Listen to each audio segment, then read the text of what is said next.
li gën a fees ci boppuk yéenekaay yi waaw kay lotissement illégaux Sonko rase tout moom la xëyee tey ci xën mu njëkk mi moom Walf Quotidien nee na proposition de loi interprétative de l'amnistie li nga xamante ne moo di amnistie ak ni ñu ko war a interpréter taxawaay geek gunge gi nga xamante ne war na cee am lan lañ ci dégg ci la nga xamante ne moo di dogal gañ ca daal di def moom Walf Quotidien xëyee na ko ñun nee na lotissement yi nga xamante ne tamit mbirum suuf gi ñu doon coow ak stoppite yañ ca indi ñi naan wax naan jaarul yoon wala jaana yoon Ousmane Sonko di premier ministre indi na ci dogal ngir dakkal bépp lotissement wala sax jagleel ci yenn suuf yoo xamante ne gis nañu ne dafa am lu ca rax moom Walf Quotidien xëy na ko ñun ci xët mu njëkk mi dinaa ci ñëwaat ci beneen xët le quotidien xëy ak ñun ci beneen xët ci beneen xibaar di ko dëggal l'état fait du surplace jëm ci expropriation de terre à Dakar Thiès et Saint-Louis joxe gu ko suuf si ca Dakar Thiès ak ca Ndar état bu Sénégal moom nag daal dina indi geneenu ko surplace maanaam geneenu ko jagleel ak jubbanti le premier ministre revient sur des mesures annoncées depuis janvier yenn ci ay dige yi ñu annoncé moom ci weeru janvier fi mu nekk ni nag ñu nga koy daal di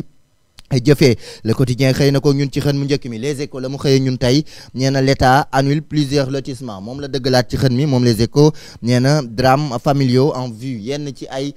coowal njaboot nag nar naa jip ginnaaw doxalin gi nga xamante ne moom premier ministre ak ña mu àndal daal dina ko jël lotissement EOGN 1 ak EOGN extension PUD de la nouvelle ville de Thiès annulé yooyu yëpp journal bi di ñu ko xamle ci biir xën mi ak ci yeneen i poñ salve de contestation Guy Marius corrige le texte yenn ci ay contestation yoo xamante ne jip na ci loi interprétative yi ma leen doon junju bàyyeekoo ci Amadou Ba journal Les Échos xëy na ko ñum nee na Guy Marius Sagna ak la mu ca corrigé ci texte ba ñu dem ci beneen xët ci beneen xibaar di enquête la mu xëyandoog ñoom tey nee na la loi Amadou Ba en question jamono jooju loi Amadou Ba bi mu ngay jur ba tey ay yéey yàbb yi ca ña nga xamante ne ñoo di borom xam-xam yi moom enquête xëy na ko ñum ci xët mu njëkk mi di ñu ko fàttali nee na la loi Amadou Ba confirme l'amnistie des crimes politiques dafa daal di dëggal rek li nga xamante ne moo di crime politique yi ñu doon wax ci ñette loru wak ñañ ca tegoon yi loxo bàyyi leen ñu def ko nag partiel aku genn wàll ñenn ñi wala ñeneen ñi ko jar ñu jox leen ko ñeneen ñi si des ñu baleen ci biir moom journal bi xëye ko ñun ci xëtam bu njëkk lan lañ ci fas yéene indi la loi Amadou Ba dafa mel ni dafay confirmer rek crime politique yi mais exclut-elle les crimes de sang ndax crime politique bi lay daal di dëggal ba pare fàtte li nga xamante ne moo di crime de sang maanaam faatu bakken gi ak la ci aajow moom journal bi xëy na ko ñun ci xën mu njëkk bi enquête ñu dem ci beneen xët ci beneen xibaar di l'observateur moom tey la mu observé ci xën mi nee na Tahirou Sarr la nouvelle caution à 419 milliards de francs CFA l'observateur moom loolu la xëyandoog ñu nee na Tahirou Sarr ak ndàmpaay nga xamante ne caution gu mu war a goo xamante ne war na ko daal di joxe bu ñu sukkandikoo ci l'observateur ñeenti téeméer ak fukk ak juróom-ñeent ci ay milliards l'homme d'affaires a déposé sa requête auprès de l'agent judiciaire de l'État journal bi xëy na ko ñun waaye tamit stratégie de l'ombre ak Moustapha Diop parcours sina d'un dandy politique Moustapha Diop xamale nañu ko ci beneen xar kanam wala sax ci benn palanteer bu ko l'observateur tijjil ñu dem ci beneen xët ci beneen xibaar di Vox Populi Vox la mu xëyee ñun nee na loi d'amnistie la révision partielle déchaîne les passions dafa mel ni révision partielle bi ñu doon wax bàyyi genn wàll maanaam dellu ginnaaw koo xamante ne ak genn wàll lay doon ñenn ñi ñoo koy jëfandikoo ñeneen ñi duñ sa laal Vox Populi xëy na ko ñun di ko fàttali nee na jur na nag akuk yeeyu yàbbi ak ngunum ca biir Vox Populi xëy na ko ñun ci xën mu njëkk mi ñu dem ci beneen xët ci beneen xibaar wax ci leneen di tribune ak la mu yéegal tey ci tribune bi moom nee na quand le législateur pastéfien veut protéger des délinquants bu ñu demee ba législateur gi di protéger yenn ñoo xamante ne ay jëfkatu ñaawteef lañ moom tribune noonu la ko gisee ci xët mu njëkk mi di ñu ko fàttali Diomaye Sonko traîne les pieds jëm ci benn mbir di application des conclusions des assises de la justice yi fi amoon ci jëmmi jamono boobaak léegi la ñu ca tënkoon phrase daal di xëdën nee nañ nag moom tribune ne Diomaye ak Sonko président de la République son excellence Bassirou Diomaye Diakhar Faye ak son premier ministre Ousmane Sonko dafa mel ni nag ñu ngay yéexantalu ci seeni doxalin tribune xëyee koog ñun ci xët mu njëkk mi ngir jëfee la ñu ca tënkoon ñu dem ci beneen xët di laas la mu yéegal tey ci laas bi dafa ñëw ak ñun ci une levée de bouclier maanaam génn ko leeral gu daal di jib jëm ci proposition Pastef ci loi interprétative bu amnistie ca pencum ndaw réew ma la ciy leer ak la ca lëndëm laas xëy na ko ñun Sonko rend public ces mesures correctives jëm ci coowal suuf fii ci sunum réew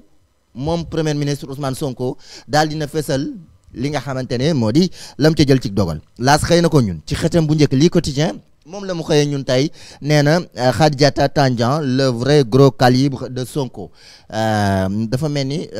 Khadjata mii ñuy wax de Khadjata Tandian dafa mel ni mooy maanaam calibre bu mag bu Sonko dafa mel ni moom la jël tegaat ko rek mu war a am yenn ci ay doxal jëm ci fonds d'appui à l'investissement des Sénégalais de l'extérieur FAISE maanaam Sénégalais yi nekk ca bitim réew ak ka war a taxaw ci seen wàllu financement ak taxawaay di Khadjata Tandian moom lii quotidien loolu la xëyandoo ñun ci xën mu njëkk mi ñu dem ci beneen xët ci beneen xibaar di Libération la mu libéré nee na le fisc sur le front judiciaire pour recouvrer lu toll ci 49,61 milliards de francs CFA wàllum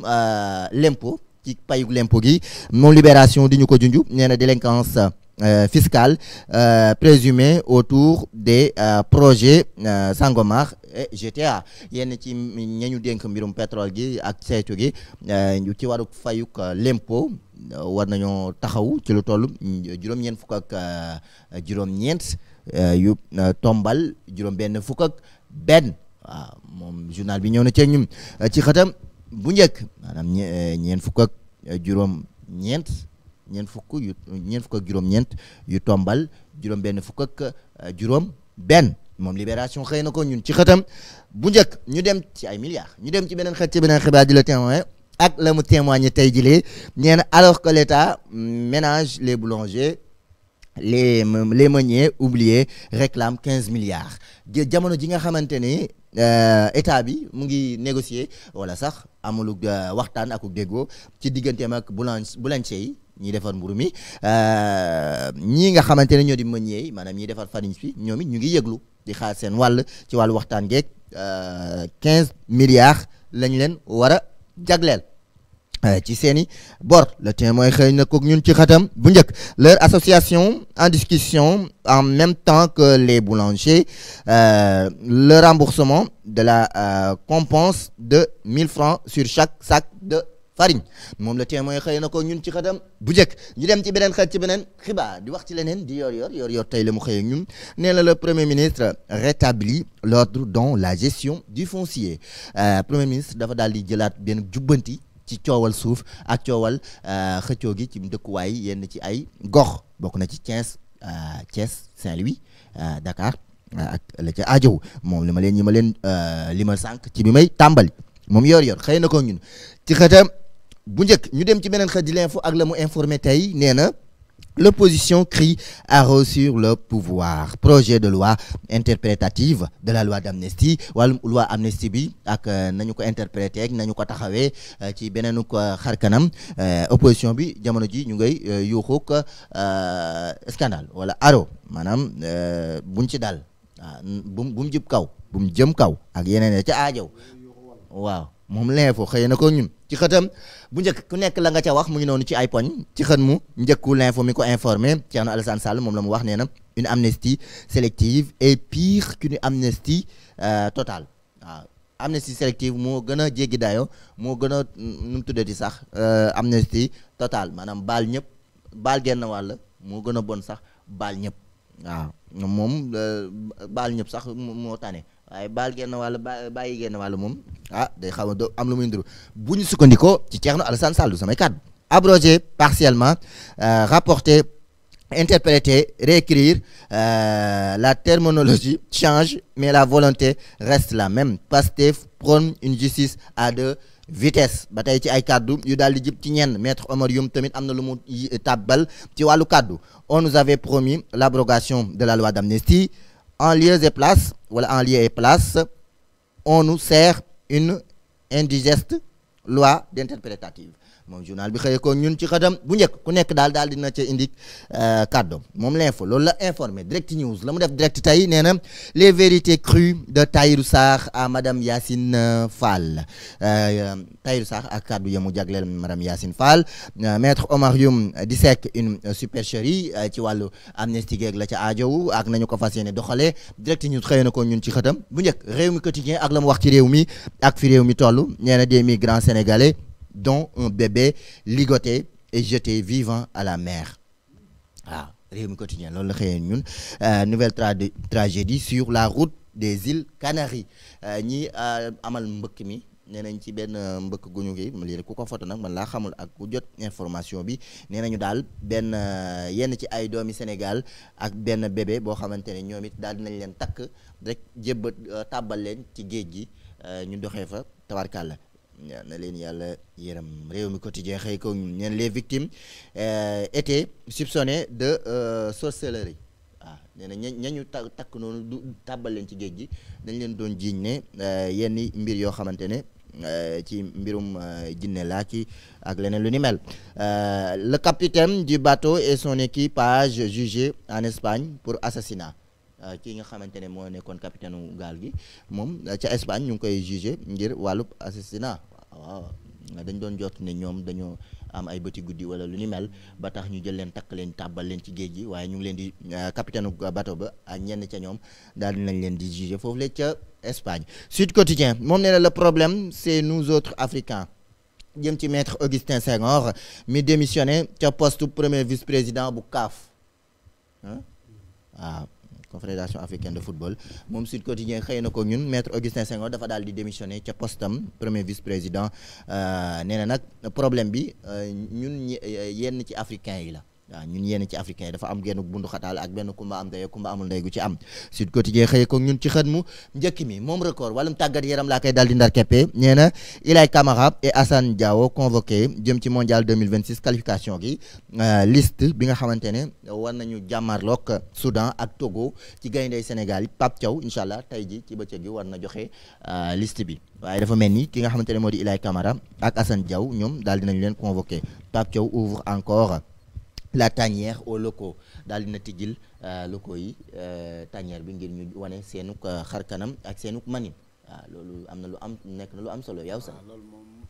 am na solo lool ndax kenn ku si nekk li si sansam rek nañ ko loolu nañ ko jox waaye moom it mu wane li tax tamit ñu sélectionné ko waaw comme si ñeneen ñi ndax ko xool fii football toll